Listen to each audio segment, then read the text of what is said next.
नमस्कार, बहुत स्वागत है आप सबका।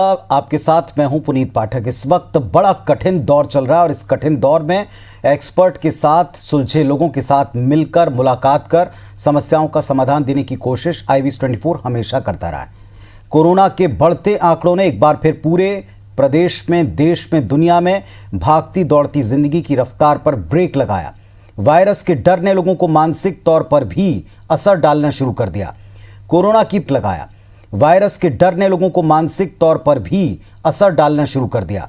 कोरोना की पहली लहर बुजुर्गों और इसके बाद जो ज़्यादा बीमार थे उनको परेशान किया था, लेकिन अब ये जो सेकेंड वेव है, दूसरी लहर है, इसमें युवा और बच्चे तक चपेट में आ रहे हैं। चिंता की बात इसलिए ज़्यादा क्योंकि बच्चों के लिए कोरोना की कोई वैक्सीन की व्यवस्था अब तक नहीं है। ऐसे वक्त में खासतौर पर पेरेंट्स को दोगुना संकट है, दोगुना मानसिक तनाव है। एक, बच्चों की सेहत, दूसरा उनकी पढ़ाई लिखाई। अपने बच्चों का इस वक्त कैसे ख्याल रखें, कैसे उन्हें भी मानसिक तौर पर स्वस्थ रहें और उन्हें रखने से पहले खुद को भी उनके लिए तैयार कर सकें, ये सब आज बात करेंगे एक्सपर्ट के साथ। शुरू करते हैं कार्यक्रम।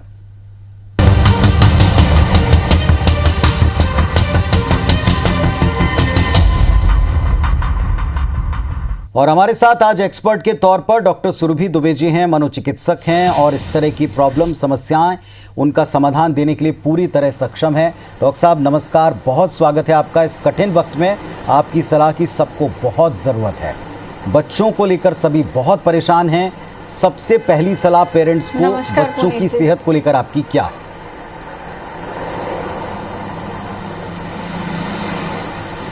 देखिए, पेरेंट्स जो हैं वो अपने बच्चों को सबसे अच्छा समझते हैं और बच्चे अगर हम देखें तो हम तीन इसमें डिवाइड कर सकते हैं ग्रुप्स में। एक छोटे बच्चे और टीनेजर्स और फिर एक स्पेशल नीड किड्स, है ना। स्पेशल नीड किड्स मतलब जिन्हें कोई बीमारी है, ऑटिज्म है, फिजिकल डिसेबिलिटी है या जिनके घर में माता पिता बीमार हैं किसी भी प्रकार से। तो पहले हम उन बच्चों पे फोकस करते हैं जो छोटे बच्चे हैं, है ना। तो छोटे बच्चे स्कूल नहीं जा पा रहे हैं, दोस्तों से नहीं मिल पा रहे हैं, ये प्रॉब्लम्स हर माता पिता फेस कर रहे हैं। फिर ऑनलाइन क्लासेस, और सबसे इम्पोर्टेंट इन सब में बच्चे पूरा दिन घर पे हैं, बंद हैं और बोर हो रहे हैं। तो अब क्या करें? बोर होते हैं तो बच्चे चिड़चिड़े हो जाते हैं। कितना मोबाइल देखें, मोबाइल से भी अग्रेशन बढ़ता है, चिड़चिड़े हो जाते हैं बच्चे ज्यादा देर मोबाइल खेलने से।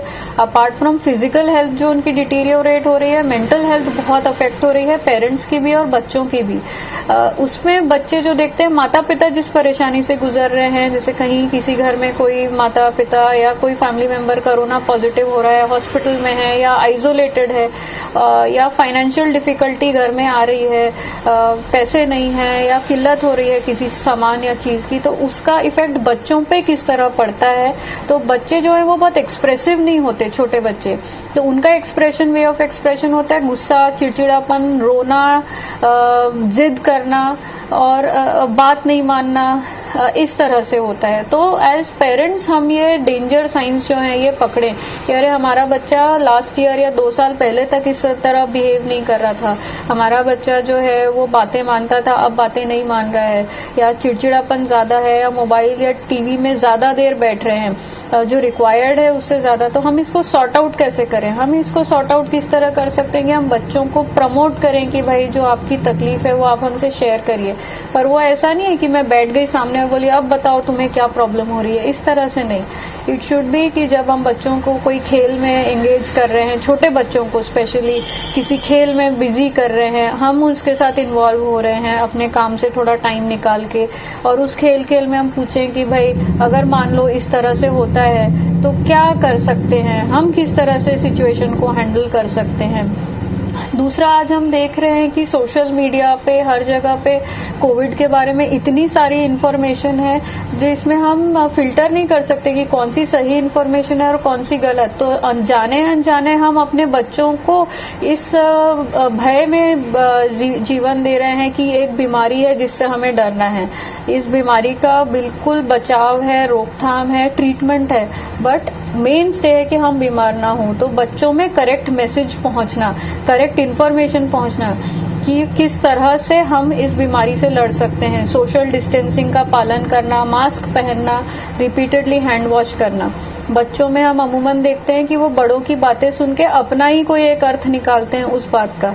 तो हमें उनके इन भ्रांतियों को क्लियर करना है कि बीमारी किस तरह से फैल सकती है, किस तरह से हम उससे बच सकते हैं। जरूरी नहीं है कि इस बीमारी से हर कोई मर जाएगा, इसका ट्रीटमेंट भी है और ज्यादा लोगों को इलाज मिल रहा है और वो ठीक होके वापस आ रहे हैं। बहुत कम लोग हैं ऐसे जो इन बीमारी की वजह से जा रहे हैं। दूसरा, हमें बच्चों को एक गो टू पर्सन बनाना है, एक ऐसा फैमिली मेंबर से उनकी दोस्ती करानी है कि अगर माता पिता नहीं है या घर में कोई बीमार है तो बच्चे उनसे भी बात कर पाए, उनसे अपनी चीजें शेयर मारे तो बच्चे उसको फोन करके अपनी बात बता पाए या उससे हेल्प ले पाए या उससे चीजें शेयर कर पाए।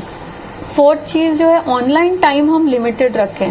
बच्चों को प्रमोट करें कि वो बुक्स पढ़ें। अगर ऑनलाइन भी अपने फ्रेंड्स के साथ वो बात करना चाह रहे हैं तो इस तरह की बात हो कि हमने आज ये पढ़ाई करी, ये नई किताब पढ़ी। बच्चों को स्टोरी टेलिंग में हम प्रमोट करें कि वो कहानियां बना के माता पिता को समझाएं और उन कहानियों का अर्थ माता पिता समझें कि क्या उससे निकल रहा है, बच्चा डर रहा है या बच्चे को कोई बात से खुशी मिल रही है या किस बात से बच्चे को परेशानी हो रही है। वो कहानियों में अक्सर बच्चों की प्रतीत होता है। सेकेंड ग्रुप जो हमारा है वो टीनेजर्स है, जो एकदम दूसरा एस्पेक्ट हो जाता है। टीनेजर्स जो है ना बड़े हैं ना बच्चे हैं, तो उनकी डिमांड्स जो है एकदम अलग हो जाती हैं। वो ज्यादा बाहर आउटगोइंग रहना चाहते हैं, फ्रेंड्स के साथ रहना चाहते हैं, अभी उनको जीवन एक्सप्लोर करना है, उनको एक अपना आइडेंटिटी बनाना है। तो अक्सर हम देखते हैं कि टीनेज बच्चों के जो पेरेंट्स हैं उनकी स्थिति एकदम अलग हो जाती है। जो टीनेज बच्चे हैं वो कोई रूल्स नहीं मानना चाहते। अगर उनको बोला है घर में बैठो तो वो डेफिनेटली बाइक लेके बाहर फ्रेंड्स से मिलने चले जाएंगे, कुछ नहीं तो गेट के बाहर खड़े होकर दोस्तों के साथ बातें करने लग जाएंगे। अभी आजकल हमने देखा है टीनेजर्स में नशे की प्रवृत्ति बहुत बढ़ रही है, एक्सप्लोरिंग नेचर की। चलो हुक्का पी के देखें, चलो सिगरेट पी के देखें या अल्कोहल लेकर देखें। ये हम देख रहे हैं बहुत बढ़ रहा है ट्रेंड, स्पेशली हमारे छत्तीसगढ़ में। थर्ड चीज जो है टीनेजर्स में फेस हो रहा है कि कॉलेज स्कूल बंद होने से उनके पास अब कुछ करने के लिए बचा नहीं है, तो क्या करें, तो वो ग्रुप बना के राइड्स पे निकल जाना, जो थोड़ा डेंजरस है इस सिचुएशन में जहाँ सोशल डिस्टेंसिंग का पालन करना है। तो अगेन हमको टीनेजर्स को ये social distancing, repeated hand washing, proper wearing of mask, ये सब का इन्फॉर्मेशन देना है। ऑथेंटिक साइट से देना है, जो रिकॉग्नाइज्ड WHO, ICMR है उनके साइट से देना है। सोशल मीडिया के थ्रू जानकारी जो है वो आपको नहीं पता वो सच है कि गलत है, तो उस पर ना विश्वास करें और ऑथेंटिक साइट से इन्फॉर्मेशन लें। ये चीजें बच्चों में प्रमोट करें। अगेन टीनेजर्स को जो है अपने साथ घर के छोटे छोटे कामों में इन्वॉल्व करें। टीनेजर बच्चा है तो वो रिस्पॉन्सिबिलिटी ले सकता है, तो उसे हमसे जो घर में छोटे हैं या जो हम पे डिपेंडेंट हैं जैसे दादा दादी, उनकी रिस्पॉन्सिबिलिटी लेना, उनको दवाई टाइम पर देना, छोटे बच्चों की केयर टेकिंग करना, इन सब काम में इन्वॉल्व करें। बट यहाँ हम बच्चों की पढ़ाई निग्लेक्ट नहीं होने दे रहे। पढ़ाई का एक टाइम बनाएं, बच्चों का ऑनलाइन ग्रुप जो फ्रेंड्स का ग्रुप है उससे अलग ना करें। टीनेजर्स को ग्रुपिज्म, पीयर ग्रुप में रहने का, पीयर सपोर्ट का बहुत आदत रहता है, तो उनको उससे अलग करके हम काम नहीं करा सकते जबरदस्ती।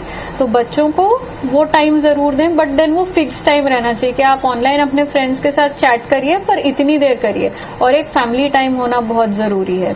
अगेन बच्चों को ये समझाना बहुत जरूरी है कि अगर घर में कोई बीमार हो जाता है तब हमें क्या करना है। अगर घर में कोई दूसरा आइसोलेट हो रहा है या क्वारंटाइन हो रहा है तब क्या करना है। अगर घर में कोई बहुत बुरी सिचुएशन हो जाती है, क्राइसिस आ जाता है, तब किस तरीके से उस सिचुएशन को हैंडल करना है।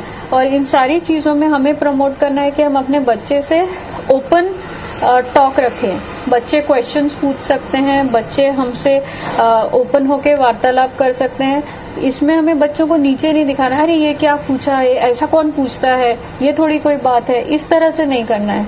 आपको लगे अरे ये बहुत ही स्टूपिड सवाल है, ये क्या बच्चा पूछ रहा है, तो भी उसको आप आंसर करिए। कई क्वेश्चंस बच्चे ऐसे पूछ लेते हैं जिनका हमारे पास जवाब नहीं है। इसमें हम बोल सकते हैं कि मुझे पता नहीं है पर मैं ढूंढ के जरूर बताऊंगा या बताऊंगी, है ना जी। थर्ड चीज, अगर घर में कोई छोटा बच्चा है, बड़ा बच्चा है या जो डिसेबिलिटी वाले बच्चे हैं, जो ऑटिस्टिक हैं या विकलांग हैं किसी रूप से, या माता पिता उनके जो हैं किसी रूप से असक्षम हैं, या घर में कोई है जो असक्षम है अपनी देखभाल करने में, उन बच्चों को हम किस तरह हैंडल करें। अगर किसी को बहुत लंबे समय से कोई दवाई चल रही है तो वो स्पेशल रिस्क ग्रुप में आ जाता है। इन बच्चों की हम देखभाल कैसे करें, क्योंकि इस समय में नॉर्मल ओपीडीज डॉक्टर भी नहीं ले रहे हैं, तो हम क्या करें। ऑनलाइन कंसल्टेशन अभी एक हमारे लिए बहुत एकदम अच्छी चीज हो गई है। आजकल हर डॉक्टर ऑनलाइन कंसल्ट कर रहा है, वीडियो कॉल्स कर रहा है, वीडियो चैट्स कर रहे हैं, तो हमें उनका भी लाभ उठाना चाहिए। अपार्ट फ्रॉम डॉक्टर्स, आप वीडियो चैट अपने काउंसलर्स और थेरेपिस्ट से भी करिए, ताकि हमें पता चले कि हम किस तरह से चीजों को हैंडल करें, आगे हमारा ट्रीटमेंट किस तरह से बढ़े। जी पुनीत जी। जी डॉक्टर साहब, दो डिटेल में हर एक वर्ग के लिए बताया कि अगर इसी को ध्यान से सुनकर फॉलो किया जाए तो आई थिंक कोई समस्या नहीं होगी। Thank you so much for this all information. लेकिन सबसे बड़ी जो दो समस्याएं हैं, आजकल जो बच्चे हैं बहुत एनर्जाइज हैं, उनके पास बहुत ऊर्जा है, स्कूल जाते थे, एक्टिविटीज़ में रहते थे, तो उनकी इस ऊर्जा का कहीं एक सही इस्तेमाल हो रहा था। अब वो घर में लॉक हैं, घर वालों के बीच में। दो बातें हैं, एक आपने जो जिन बच्चों का जिक्र किया, टीनेज और उसके बड़े, उनको अपना एक स्पेस चाहिए और साथ में उनकी ऊर्जा का इस्तेमाल हो, इसके लिए आपने खुद जिक्र किया कि उन्हें एक्टिविटीज़ में इन्वॉल्व करें। इन दोनों के बीच का बैलेंस हम कैसे कर सकते हैं? उनकी जो उनका एक स्पेस है, माता पिता का जो स्पेस है वो भी बना रहे और वो एक्टिविटी में इन्वॉल्व हो, ये कैसे करें? बिल्कुल पुनीत जी, देखिए यहाँ जो मैं फॉलो करती हूँ वो मैं आपको बता रही हूँ, है ना। मैं अपने घर में टाइम बना के रखती हूँ कि एक हमारा फैमिली टाइम है और एक हमारा मी टाइम है ना। जहाँ जैसे पढ़ना है तो मैं भी एक अपनी बुक लेके बैठती हूँ कि चलो आज हम पढ़ाई करेंगे, तो हम सब पढ़ रहे हैं। फिर उन्हें एक टाइम दिया जाता है जब आप अपने ऑनलाइन फ्रेंड्स के साथ बात कर रहे हैं, चैट कर रहे हैं, तब मम्मी अपना काम करेंगी या पापा अपना काम करेंगे, और वो टाइम निर्धारित रहता है। तो इससे बच्चों को भी, अब देखिए ये कोविड सिचुएशन कब खत्म होगी ये तो हमें पता नहीं है, 1 साल निकल गया, अब ये 2nd ईयर रनिंग है, तो ये हमें पता नहीं। तो हमें बच्चों को ये सब चीजों के साथ सेंसिटाइज करना बहुत जरूरी है कि आप अभी घर पे रहेंगे पर ये खराब नहीं है, ये हमें बच्चों को डराना नहीं है, ये सिचुएशन खराब नहीं है, हमें इसके गुड पॉइंट्स बताना है कि हमें एज फैमिली रहने को साथ में मिल रहा है। हम छोटी छोटी चीजें अगर सेलिब्रेट करें और बच्चों को बोले देखो ये एक सेलिब्रेशन है, बट इसके बाद मम्मी या पापा हमारा भी एक स्पेस रहेगा जहां हम अपनी बात कर सकते हैं, जहां बच्चे इंक्लूडेड नहीं रहेंगे। तो ये एक बताना बच्चों को बहुत जरूरी है कि जैसे आपको अपने टाइम की रिक्वायरमेंट है वैसे हमको एक अपने टाइम की रिक्वायरमेंट है। इस सब में साथ में एक फिजिकल एक्सरसाइज का रूटीन बनाना बहुत जरूरी है, क्योंकि कोविड में भी हम देख रहे हैं कि जो फिजिकली हेल्दी लोग हैं वो बेटर पुल ऑफ कर रहे हैं, वो बेटर इम्प्रूवमेंट दिखा रहे हैं रादर देन जिनको मल्टीपल डिसेबिलिटीज हैं, मल्टीपल बीमारियां हैं। तो फिजिकल एक्सरसाइज, उसको मैं रिपीटेडली स्ट्रेस करना चाहूंगी। प्राणायाम करें डेली, बच्चों के साथ बैठ के ये 2 चीजें जरूर करें कि एक्सरसाइज और प्राणायाम हमें करना है, मतलब करना है। आप अगर आधा घंटा अपनी हेल्थ को देंगे दिन में तो वो आपको लॉन्ग टर्म में बहुत हेल्पफुल रहेगा। जी, एक स्पेसिफिक जो बात पेरेंट्स के द्वारा, क्योंकि बहुत सारे लोगों से हमारा संपर्क होता है, टीचर से भी हमारा संपर्क होता है, तो टीचर और पेरेंट्स की एक कॉमन प्रॉब्लम है, उस पर मैं आपसे सवाल पूछूंगा जो ऑनलाइन क्लासेस हैं इसके संदर्भ में। तो कोरोना की दूसरी वेव ने पहले से कहीं ज़्यादा चुनौतियां लाकर सामने खड़ी की हैं, स्पेशली बच्चों के लिहाज से, क्योंकि एक तो एक पूरा साल बच्चों का घर में लॉकडाउन में रहा, दूसरा वर्ष भी अब जो जिस तरह से सामने आ रहा है इसमें आगे के लिए कुछ कहा नहीं जा सकता। तो सुरभि दुबे मनोचिकित्सक हमारे साथ में, और बहुत ही काम की अच्छी सलाह उन्होंने दी है कि क्या आपको करना चाहिए और क्या नहीं करना चाहिए। डॉक्टर साहब, एक इम्पॉर्टेंट बात जो ऑनलाइन क्लासेस के संदर्भ में टीचर्स और पेरेंट्स दोनों महसूस कर रहे हैं, और आप तक भी शायद ये बात पहुंची होगी कि बच्चे जब क्लास में जाया करते थे तो इंडिपेंडेंटली वो समझते थे, लिखते थे, आंसर करते थे, और उनकी एक्टिविटी पूरी तरह से उन्हें इंडिपेंडेंट बनाती थी। मैं छोटे बच्चों की बात कर रहा हूँ, जो प्राइमरी सेक्शन के बच्चे हैं। लेकिन अब वो बिना माता पिता के ऑनलाइन क्लास में या तो कॉन्सेंट्रेट नहीं कर पाते या माता पिता की डिपेंडेंसी के साथ में क्लास में रहते हैं। वो माता पिता और टीचर दोनों परेशान हैं कि अगर वो ना बैठें तो बच्चे क्लास में होना नहीं होना एक बराबर होगा, और अगर बैठते हैं तो उनको ये डर है कि डिपेंडेंसी बन रही।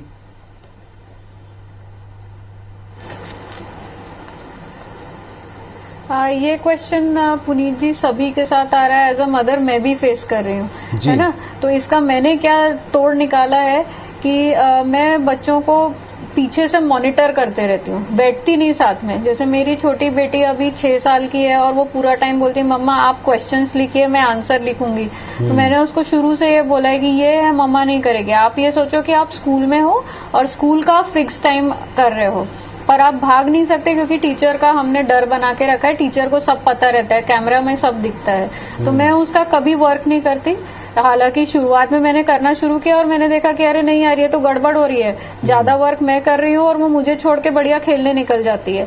तो इसका मैंने कहा एकदम फिक्स टाइम रहेगा। अगर आपकी क्लास सुबह 8 o'clock to 11 o'clock आप बैठ रहे हो सामने, तो आप एकदम जैसे स्कूल में हम तैयार होके बैठते हैं, हम उसको उसी तरह बिठाते हैं, वही टाइम फॉलो कर रहे हैं शेड्यूल कि इतने बजे आपको बैठना है। 10 मिनट्स का टीचर ब्रेक दे रही है तो वो 10 मिनट्स में आपको अपना ब्रेकफास्ट करना है और उसके बाद फिर ऑनलाइन क्लास करना है। तो हमें शेड्यूल्स जो है बच्चों के वो मेंटेन करना बहुत जरूरी है और बच्चों को भी ये बताना जरूरी है कि अब क्लासेस इसी तरह थोड़े दिन चलने वाली हैं, तो इसी को हमें एक्चुअल स्कूल मानना है। दूसरा जो हम देखते आ रहे हैं बच्चों में जो दिक्कत आ रही है पुनीत जी कि वो समझ नहीं पा रहे हैं। वो क्यों समझ नहीं पा रहे हैं? जो टीचर बोल रही है वो प्रत्यक्ष नहीं दिख रहा है। टीचर और बच्चों का इंटरेक्शन जो फेस टू फेस होता था कि टीचर समझ जाती थी अरे इस बच्चे को नहीं समझ आ रहा है तो चलो हाथ पकड़ के हेल्प करा दें, तो वो एक एब्सेंट है। वो एक बहुत बड़ी दिक्कत है। बट देन वहां पे एज पेरेंट्स हमें थोड़ा एक एक्स्ट्रा एफर्ट लेना पड़ेगा। वहां हमें रोल अपना जो है थोड़ा टीचर का रोल बढ़ाना पड़ेगा कि जहां बच्चे को नहीं समझ रहा वो हम सिंप्लीफाई करके उसको समझाएं, क्योंकि हर चीज अगर हम टीचर से एक्सपेक्ट करने लगेंगे तो वो इम्पॉसिबल जैसा टास्क हो जाएगा। ये एक स्पेशल नीड सिचुएशन है, पैंडेमिक एक स्पेशल सिचुएशन है जहां हमें अपने सॉक्स पुल अप करना है, हमें एक्स्ट्रा एफर्ट्स लेना है। टीचर्स ले रहे हैं तो थोड़ा हमें भी करना है। ये पूरा कि टीचर ने ऐसा नहीं किया तो वो गलत होगा। टीचर्स भी सुबह उठ के स्कूल का शेड्यूल फॉलो कर रहे हैं तो हमें भी बच्चों को टाइम पे सुलाना है, टाइम पे होमवर्क कराना है, जो हम पहले कर रहे थे। अगर हम एक्स्ट्रा ऑनलाइन क्लासेस लगा रहे हैं तो उसमें भी हमें भी एज पेरेंट्स वो सीरियसनेस दिखानी पड़ेगी बच्चे के साथ कि भाई ये क्लास आपकी इम्पोर्टेंट है, इसमें आप इधर उधर कैमरा चालू करके घूम नहीं सकते। ये नहीं कि सो के उठे और मोबाइल सामने, बच्चा ब्रश नहीं किया, कंघी नहीं किया और सीधा गुड मॉर्निंग टीचर, वो आप नहीं कर सकते। अगर हमने सीरियसनेस नहीं दिखाई तो बच्चे भी उसको सीरियसली नहीं लेंगे।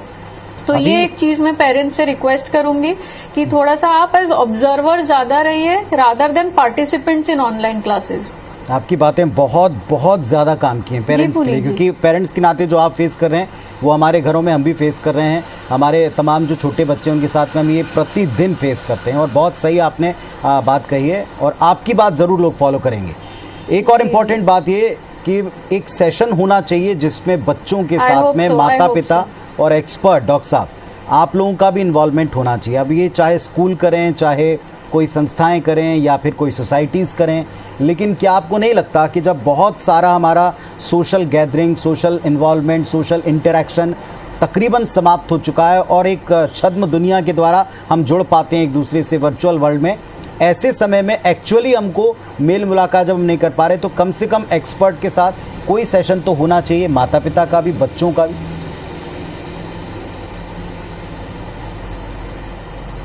एब्सोल्युटली पुनीत जी, अभी बच्चे जितना परेशान है उससे ज्यादा माता पिता परेशान है, क्योंकि पहले तो जो घर में रहती थी माताएं उनको थोड़ा सा बच्चों से ब्रेक मिलता था, घंटा आधा घंटा वो रेस्ट कर पाती थी। अब तो पूरा टाइम बच्चे घर पे हैं तो मम्मी जो है वो तो कुकिंग एक्सपर्ट होते जा रही हैं घरों में कि बच्चे आजकल ये बनाओ मम्मा, वो बनाओ मम्मा। पापा भी उसमें ऐड हो गए हैं कि अब आप का पूरा टाइम बिजी हो जा रहा है। मदर एक जो है वो अब मदर का रोल नहीं प्ले कर रही, वो मल्टीपल रोल्स है, बाई भी मम्मी है, होम मेकर भी है, शेफ भी है। तो ऐसा हो गया है कि नवरात्रि में 9 हैंड्स जो दिखाते हैं वो माओ ने अज्यूम कर लिया है। और अगर वर्किंग मदर है तो सोने पे सुहागा, क्योंकि आपको ऑनलाइन ऑफिस वर्क भी करना है। तो ये एक टाइम है जहां इस तरह के सेशंस आप लोगों के माध्यम से या ऑनलाइन चीजों से हम कर सकते हैं। और हमें तो बोलना चाहिए मीडिया अब इतना जागरूक हो गया है और हमें इसे एक ब्लेसिंग जैसा मानना चाहिए कि अगर आप ये सोचिए अगर सोशल मीडिया ना होता, व्हाट्सएप, फेसबुक, स्नैपचैट ये सब ना होता, इंस्टाग्राम, तो हम अपने घरों में कितना बोर हो जाते। पर इस माध्यम से हमें घर बैठे इंफॉर्मेशन मिल रही है, हम लोगों से कनेक्ट कर पा रहे हैं, अपने लव्ड वंस को देख पा रहे हैं। तो ये एक ब्लेसिंग इन डिस्गाइज है। बट इसका फ्लिप साइड भी है कि बच्चे जो हैं फिजिकल एक्टिविटी भूलते जा रहे हैं, ऑनलाइन ज्यादा रह रहे हैं। पर इसमें भी एज पेरेंट्स हमारा ही रोल आता है कि हम बेडरूम में जाते हैं और हम मोबाइल उठा लेते हैं। तो बच्चे क्या देख रहे हैं कि अरे अब मम्मा आई है तो मम्मा भी मोबाइल खेल रही हैं, पापा है तो पापा भी मोबाइल देख रहे हैं, तो बच्चा क्या करे, चल हम भी मोबाइल देखते हैं। तो अब हमारे घर में हमारे हस्बैंड ने ये पहल करी है कि हम शाम को खेलते हैं। और बहुत सारे घरों में मैंने ये देखा है कि ये है कि बच्चे लूडो खेल रहे हैं, साथ में सांप सीढ़ी खेल रहे हैं। और मेरे हस्बैंड ने तो ये रूल बना दिया कि जब हम बेडरूम में हैं तो कोई मोबाइल यूज नहीं करेगा। तो ये हम कर सकते हैं। ये चीज जो हम फॉलो कर रहे हैं वो मैं आपको बता रही हूँ। बाकी घरों में भी पेरेंट्स बहुत थोड़ा सा परेशान है बच्चों की मोबाइल की आदतों से। तो इस तरह से हम कर सकते हैं। और अगर बच्चा मोबाइल यूज भी कर रहा है, क्योंकि कोई अब एवेन्यू नहीं है, तो आप मॉनिटर करिए कि वो किन साइट्स पे जा रहे हैं, किन लोगों से बात कर रहे हैं और क्या बात कर रहे हैं। वो हमें एज जो मैंने कहा, हमें अब बच्चों का कैमरा बनना है, उनकी एक्टिविटीज को मॉनिटर करना है। बहुत सही आपकी बातें। एक एक बात आपकी जो है वो डेफिनेटली प्रैक्टिकल जो समस्याएं हैं, आज की जो व्यवहारिक दिक्कतें हैं, आज का जो पूरा दिन का स्केड्यूल है, इसमें आने वाली जो समस्याएं, इस पर आपने प्रकाश डाला है। बहुत शुक्रिया आपका इतना समय हमें और हमारे तमाम दर्शकों को देने के लिए और इतनी काम की बात कहने के लिए। तो आई एम श्योर कि जो मम्मियाँ सुन रही हैं, जो बच्चे सुन रहे हैं, जो पेरेंट्स सुन रहे हैं, हमारे तमाम दर्शक सुन रहे हैं लाइव आपको। और इसके बाद में भी मैं ये रिक्वेस्ट करूंगा कि इस प्रोग्राम को आप लोग सभी लिंक के साथ में शेयर करें ताकि ज़्यादा से ज़्यादा लोग लाभान्वित हों, क्योंकि ये समय कठिन परिस्थिति आगे कितना चलेगी किसी के पास इसका सटीक उत्तर नहीं, पर इसके साथ में अगर जीना है, बढ़ना है, तो इन समस्याओं से निजात पाना, इनको डील करना और इनमें बेहतर खोजना, ये करना पड़ेगा। बहुत शुक्रिया डॉक्टर साहब आपका एक बार पुनः हम सबके साथ में जुड़कर बातचीत करने के लिए। धन्यवाद, नमस्कार।